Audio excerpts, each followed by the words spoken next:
I am Dr. Karthik. I am an Associate Consultant Department of Orthopedics, Manipal Hospital, Sarjapur Road.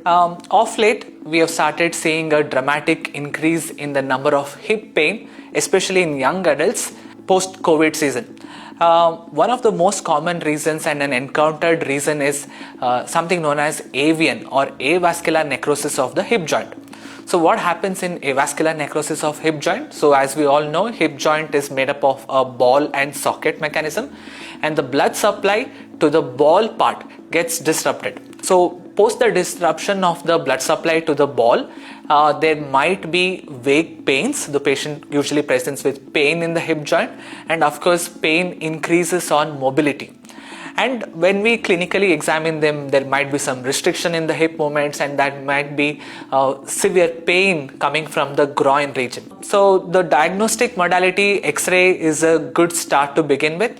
If at all X-rays are really showing us pointing towards avascular necrosis, and then we proceed to find out what is the grade of avascular necrosis. So in the early stages of avascular necrosis can be treated with certain medications like bisphosphonates and analgesics to begin with, but most of the times early detection of avascular necrosis is quite difficult.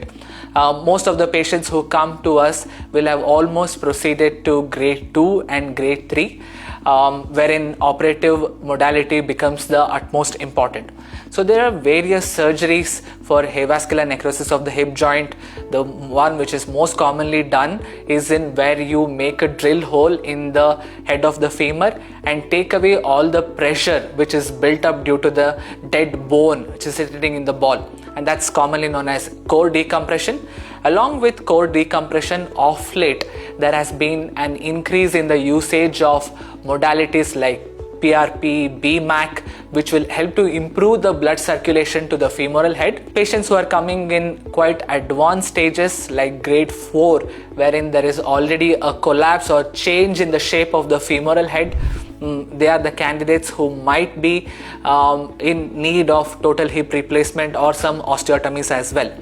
So if you are suffering from any of these vague hip pains, and if you are somebody in your young 20s, 30s, please do consult your nearest orthopedic surgeon. Here at Manipal Hospital, Sarjapur Road, we offer quite a comprehensive range of treatment for avascular necrosis of hip, starting from core decompression to the advanced stages of even total hip replacement as well.